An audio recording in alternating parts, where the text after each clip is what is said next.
নমরুদ বলল, ইব্রাহিম ঈমান ছেড়ে দাও, তাহলে জানে বেঁচে যাবা, নাইলে আগুনে ফেলবে। সাইয়েদনা ইব্রাহিমের এক কথা, জীবন যাবে কিন্তু ঈমান যাবে। ঈমানের পথে অবিচল থেকে আমার মরণ যেন হয়, তোমারই কাছে মিনতি আমার, তোমারই কাছে মিনতি আমার।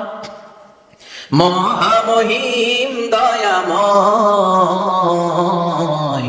ঈমানের পথে অবিচল থেকে আমার মরণ যেন হয়। পড়ে না আরো জোরে পড়ে না আমিন।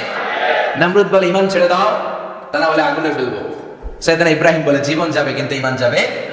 তার মানে আগুনের পরীক্ষায় পাস। চিল্লায় বলেন, আগুনের পরীক্ষায়।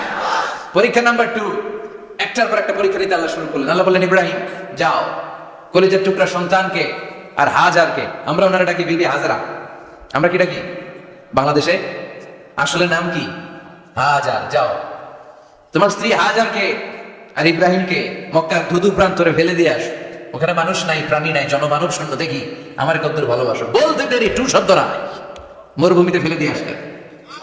তার মানে পরীক্ষা নাম্বার 2তেও, কথা বলেন 2তেও। পরীক্ষা নাম্বার 3, আল্লাহ বললেন, ইব্রাহিম দেখি তোমার হৃদয় আমার জায়গা।